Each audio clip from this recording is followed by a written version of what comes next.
1-2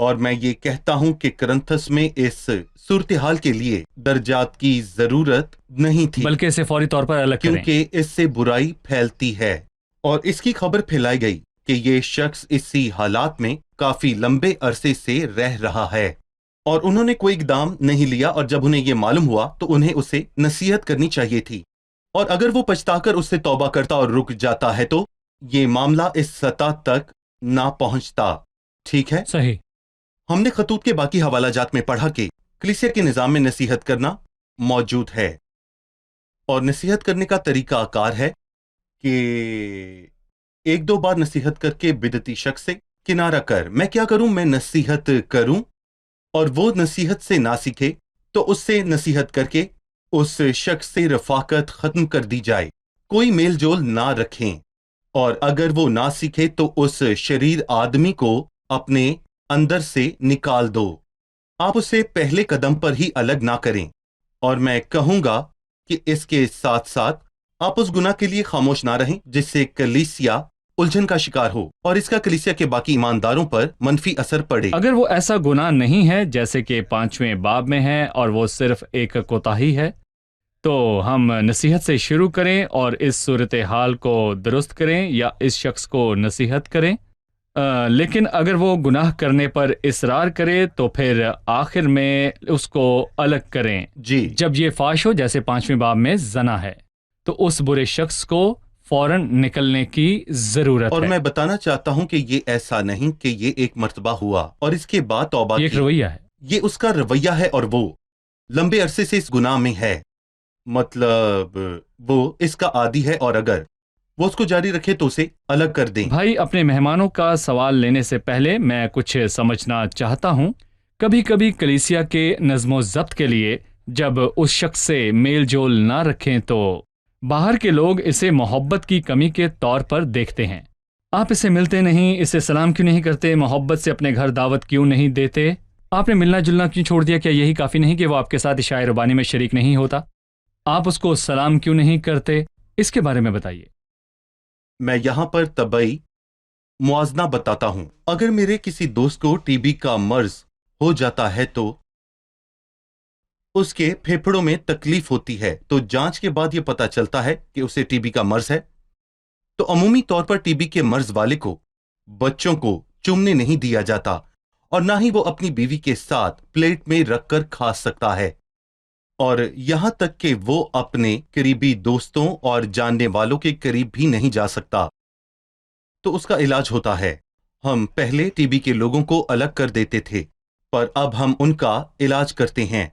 کیا اس کو بیوی اور بچوں سے دور کرنا نفرت پیدا کرنے کا باعث ہے، یا یہ صرف علاج کے لیے ہے؟ صرف علاج کے لیے ہے۔ یہی خیال ہے، اور ایک ایماندار کلیسیا کا ہے، تو ہم کلیسیا کے طور پر اسے الگ کر دیں گے، اور اسے بتائیں گے کہ جب تک کہ وہ توبہ نہ کر لے اور اپنی توبہ کا ثبوت نہ دے وہ الگ رہے گا۔ دراصل ہم اس عمل سے محبت کو ظاہر کرتے ہیں، کیوں کہ وہ توبہ کرے۔ میں یہاں عام رد عمل کی بات کرتا ہوں، اسے اپنے گناہ پر افسوس اور پچھتاوا ہوگا، اور آخر میں اس کا علاج ہوگا یا علاج نہیں ہوا۔ ہوگا۔ تو جو یہ سمجھے کہ یہ محبت کی کمی ہے، ایسا نہیں۔ محبت نہ ہونا یہ ہے کہ کسی کو غلط کرتے ہوئے دیکھیں تو ایسا ظاہر کریں کہ کچھ نہیں ہوا اور اس سے رفاقت جو قائم زخم رکھیں۔ دوست کے ہاتھ سے لگے پروفا ہیں، یعنی اگر میں اس سے ملتا رہوں تو اس کا ضمیر اسے الزام نہیں دے گا اور وہ گناہ کو برا نہیں جانے گا، جی، اور جب وہ بالکل۔ محرومی محسوس کرتا ہے تو وہ توبہ اور اقرار کر کے رفاقت کے دائرے میں واپس شامل ہم ہوگا۔ یہاں ایک اہم نقطے پر رکتے ہیں۔ وہ لوگ جو کلیسیا کے نظم و ضبط کا خیال رکھتے ہیں وہ گناہ گاروں سے نفرت نہ رکھیں، بلکہ تب تک کوشش جاری رکھیں جب تک کہ وہ بحال نہ ہو جائے۔ صحیح۔ چلیے مہمانوں سے جانتے ہیں کہ ان کا سوال کیا ہے۔ جی، کس کا سوال ہے؟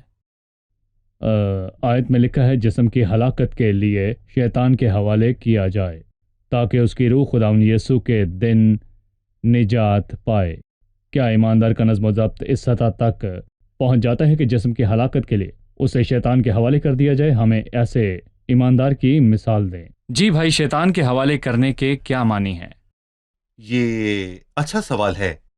اس سے پہلے کہ میں اس سوال کا جواب دوں، میں اس کو اپنی کہی ہوئی بات پر ہی چھوڑ دیتا ہوں کیونکہ یہ بہت اہم ہے۔ اور بھائی، کلیسیا کے نظم و ضبط سے در حقیقت کیا مراد ہے؟ میں اس کا خلاصہ 3 الفاظ میں کرتا ہوں۔ نمبر 1، جلال کے بادشاہ کے لیے، کیونکہ وہ پاک ہے۔ کیونکہ اگر ہمارا خدا پاک ہے تو ہمیں اس کے جلال کو سمجھنا ہے۔ دوسرا، گناہگاروں کی بھلائی کے لیے، جس پر ہم پہلے بات کر چکے ہیں، کیونکہ اس کو الگ کرنا اسے توبہ کرنے میں مدد دیتا ہے۔ نمبر 3، کیونکہ کلیسیا گواہ ہے۔ تو یہ ساری دنیا میں مسیح کے گواہ ہیں، اور اگر دنیا دیکھے کہ کلیسیا نے گناہ کو قبول کیا تو کلیسیا کی گواہی، میں کہوں گا، بے معنی ہوگی۔ صحیح۔ شیطان کے حوالے کیے جانے کے حوالے سے، دراصل خصوصاً یہ اختیار رسولوں کا ہے، ہمیں اس کا اختیار نہیں ہے۔ جی۔ اور پالوس نے اپنے خطوط میں اس اختیار کو صرف 2 مرتبہ استعمال کیا، یہاں اس شخص پر کیا جو کہ حرام کار تھا، اور پھر دوسری بار ان 2 لوگوں پر جو غلط تعلیم میں پڑ گئے تھے، اور پھر اس کے بعد ان 2 لوگوں کے بارے میں ہم نے پہلے تموتیس کے پہلے باب کی 20ویں آیت۔ پہلے باب کی 20ویں آیت میں، جیسا کہ آپ نے ابھی بتایا ہے، وہ ان لوگوں کو کہتا ہے کہ ایمان اور اس نیک نیتی پر قائم رہے جس کو دور کرنے کے سبب سے بعض لوگوں کے ایمان کا جہاز غرق ہو گیا۔ انہی میں سے ہمنین اور سکندر ہیں جنہیں میں نے شیطان کے حوالے کیا تاکہ کفر سے باز رہنا سیکھیں۔ اور اس کے علاوہ کلیسیا کسی بھی شخص کو شیطان کے حوالے نہیں کر سکتی تاکہ یہاں نظم و ضبط کو قائم رکھا جائے۔ یہ ہمارا اختیار نہیں، لیکن رسولوں کا اختیار۔ یہ اختیار رسولوں کا تھا تاکہ کلیسیا کو قائم رکھ سکیں۔ آج ہمارا کام یہ ہے کہ ہم ایسے شخص سے کنارہ کریں جب تک کہ وہ توبہ کر کے واپس نہ لوٹے، ٹھیک ہے؟ اور بھائی عاطف نے پوچھا تھا کہ بائبل مقدس کے کچھ لوگوں کا شیطان سے کیا تعلق ہے۔ وہ ایسے ایماندار ہیں جنہیں شیطان نے خدا کی اجازت سے پریشان کیا، جیسے ایوب کی کہانی میں خدا نے شیطان کو اجازت دی۔ دراصل خدا اپنے خادم ایوب کو آزمانا چاہتا تھا، اور وہ اس کے ایمان کی پختگی کو دیکھنا چاہتا تھا کہ اس کی ملکیت بچوں اور صحت کو لے لے۔ مطلب کہ شیطان بس اس کی ملکیت اس کے بچوں کو ہی لے سکتا تھا۔ ایوب کی کہانی میں بھی شیطان کا اثر جسم تک تھا، یہ اس کی روح تک نہیں پہنچا تھا۔ یہ اجازت لینا ہے۔ اس نے خدا سے اجازت کیوں لی؟ کیونکہ اس نقطے کا بیان کرنا بہت ضروری ہے، کیونکہ بہت سے ایماندار ڈرتے ہیں کہ شیطان ان کی زندگی کے ساتھ کچھ بھی کر سکتا ہے۔ وہ اس کے ہاتھ میں کھلونے کی مانند ہیں۔ یہ اور سوچ اکیلے ہیں۔ پریشان کن ہے۔ اس سے پریشانی ہوتی ہے، اور اس سے ایماندار خدا کے تحفظ سے خوش نہیں ہوتا، اور ہر وقت شیطان سے ڈرتا ہے۔ شیطان اور ایماندار کے حوالے سے دوسری مثال پترس کی ہے۔ مسیح نے اس سے کہا، شمعون شمعون، دیکھ شیطان نے تم لوگوں کو منا لیا تاکہ گیہوں کی طرح پھٹکے۔ مجھے یہ آیت پسند ہے، لیکن شیطان سیدھا پترس کے پاس نہیں گیا۔ اس نے خداوند سے پوچھا۔ وہ خداوند سے پوچھتا ہے، کیا تم مجھے اجازت دیتا ہے کہ شاگردوں کو، خصوصاً پترس کو، پھٹکوں؟ میں اسے پھٹکنا چاہتا ہوں۔ خدا نے اسے پابند کیا۔ خدا نے اس سے کہا، تو اس کی آزمائش کرے گا، لیکن اس کا ایمان نہیں جائے گا۔ اس کا ایمان جاتا نہ رہے، میں اس کے لیے دعا کروں گا، اور تو تنکے کو نکالے گا جو اس کی اپنی راست بازی ہے۔ خود اعتمادی، اس لیے ہمیں شیطان کا خوف نہیں۔ اب میں 9ویں آیت سے پڑھنا چاہوں گا۔ میں نے اپنے خط میں تم کو یہ لکھا تھا کہ حرام کاروں سے صحبت نہ رکھنا۔ یہ تو نہیں کہ بالکل دنیا کے حرام کاروں یا لالچیوں یا ظالموں یا بت پرستوں سے ملنا ہی نہیں، کیونکہ اس صورت میں تو تم کو دنیا ہی سے نکل جانا پڑتا۔ لیکن میں نے تم کو در حقیقت یہ لکھا تھا کہ اگر کوئی بھائی کہلا کر حرام کار یا لالچی یا بت پرست یا گالی دینے والا یا شرابی یا ظالم ہو تو اس سے صحبت نہ رکھو، بلکہ ایسے کے ساتھ کھانا تک نہ کھانا، کیونکہ مجھے باہر والوں پر حکم کرنے سے کیا واسطہ؟ کہ ایسا نہیں ہے کہ تم تو اندر والوں پر حکم کرتے ہو، مگر باہر والوں پر خدا حکم کرتا ہے۔ پس اس شریر آدمی کو اپنے درمیان سے نکال دو۔ میں چاہتا ہوں کہ آپ مجھے کرنتھس کی اخلاقی حالت اور باہر والوں اور اندر والوں پر حکم کرنے کے بارے میں بتائیں۔ وہ کہتا ہے کہ ہم نے پہلے بھی کہا کہ کرنتھس کا شہر اخلاقی پستی کا بے حد شکار تھا، اور یہ پہلی صدی عیسوی میں ایک بہت مشہور شہر تھا۔ اور پالوس رسول نے کہا کہ کسی کو روگ لگ گیا، بعض کو روگ لگ گیا، یہ جراثیم لگا، اور میں یہاں پر یہ کہوں گا کہ اگر کوئی کسی بھائی کو ایماندار کہتا ہے لیکن اس کی زندگی یہ بیان کرتی ہے کہ وہ گناہ میں اور زنا میں اور لالچ میں زندگی جی رہا ہے جی پر جی غور رہا کریں، ہے یہ فعل جاری ہے۔ جی وہ بتوں کو پوجتا ہے اور ہر وقت اس کی منہ سے برائی جاری رہتی ہے، اور شرابی شراب کا غلام ہے۔ وہ ظالم ہے اور جو اس کا نہیں وہ اس چیز کو لیتا ہے، اور وہ ہرگز بھائی نہیں ہو سکتا، کیونکہ جب تک وہ ایسا ہے اس سے کنارہ کریں، آپ نہ اس کے ساتھ کھانا کھائیں تب تک رفاقت نہ رکھیں جب تک وہ واپس نہیں آتا۔ کچھ لوگ گرجا گھر آ کر سوچتے ہیں وہ ایماندار ہیں، پر میں کہوں گا کہ وہ لوگ ایسی برائی میں رہتے ہیں۔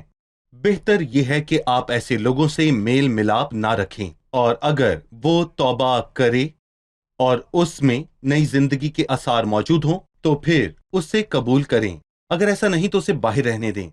ہم ایک وقفے کے بعد مہمانوں کے سوالات کے ساتھ دوبارہ حاضر ہوں گے۔ ناظرین، ایک وقفے کے بعد دوبارہ ملتے ہیں، ہمارے ساتھ رہیے۔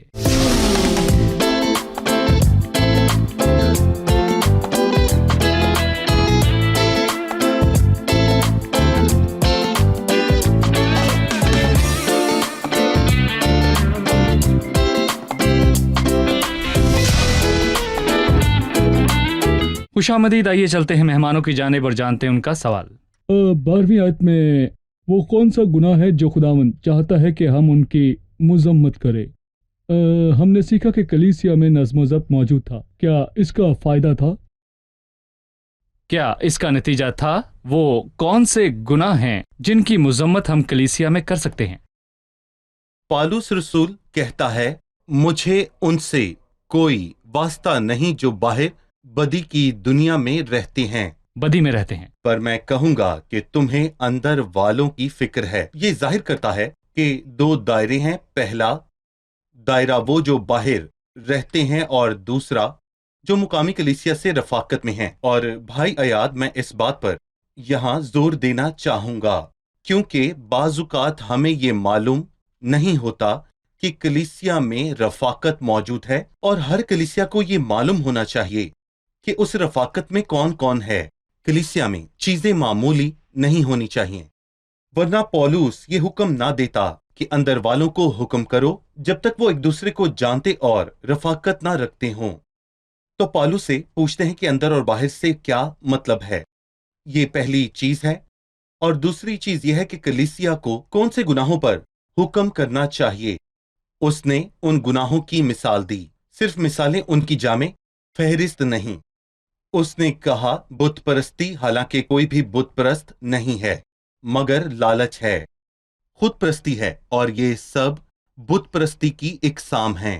گالی دینے والا جو دوسروں کو بے عزت کرے، اور شرابی شراب کا غلام ہے کیونکہ وہ اس کو پیتا ہے، اور باقی کوئی بھی گناہ جو ممبر کرتا ہے اور کوئی بھی جو گناہ میں زندگی بسر کرتا ہے، کلیسیا کو ان کو حکم کرنا ہے۔ کیا کلیسیا کے نظم و ضبط سے وہ شخص پھل لایا؟ وہ شخص پھل لایا؟ جی، وہ شخص۔ جی بالکل صحیح کہا۔ تھوڑا جلدی بتائیے، باقی ہم اگلی قسط میں سے جاری رکھیں گے۔ دیکھیں، جب ہم دوسرا خط پڑھیں تو ہم جانیں گے کہ وہ شخص بہت زیادہ پچھتایا، یہاں تک کہ پالوس نے کلیسیا کو یہ لکھا کہ یہ کافی ہے۔ یہ سزا جو اس نے اکثروں کی طرف سے پائی، یہ اس کے لیے کافی ہے، کیونکہ پالوس نے اس کو پچھتاتے دیکھا تاکہ وہ غم کی کثرت سے تباہ نہ ہو۔ اسے افسوس تھا۔ تو تربیت کا مقصد اس شخص کی اصلاح اور علاج ہے۔ 100%۔ جب تربیت پھل لاتا ہے تو رشتہ دوبارہ قائم ہو جاتا ہے۔ ایک ممبر کو نکالنا، نہ کہ ایک ممبر کو نکالنا۔ اس کے برعکس ہم اس ممبر کے ساتھ رہیں جب تک کہ وہ ٹھیک نہ ہو جائے اور مقامی رفاقت میں واپس نہ آئے۔ بھائی فرید، ان قیمتی معلومات کے لیے میں آپ کا شکریہ ادا کرتا ہوں۔ اب جانتے ہیں کہ مہمانوں نے آج کیا سیکھا۔ کرنتھس کی کلیسیا نے ایک بھائی کے گناہ پر اس کی تربیت کی۔ کلیسیا کا نظم و ضبط کیا ہے؟ کلیسیا میں نظم و ضبط تب ہے جب وہ خداوند یسوع مسیح کے نام سے اکٹھا ہوتے ہیں کہ ایک گناہ گار بھائی پر حکم کرے۔ ہم نے سیکھا کہ اس کے 3 درجات ہیں۔ پہلا، 1 اور 2 بار نصیحت کرنا، پھر اس سے ملنا چھوڑ دے، اس میں شائع ربانی بھی ہے اور سماجی رفاقت بھی۔ اگر وہ گناہ کرنے پر اصرار کرے تو تیسرا درجہ ہے کہ ان سے آپ الگ ہو جائیں۔ ہم نے سیکھا کہ کلیسیا کے نظم و ضبط کے 3 مقاصد ہیں۔ پہلا، کہ ہمارے بیچ خداوند یسوع اور پاک خدا کو جلال ملے۔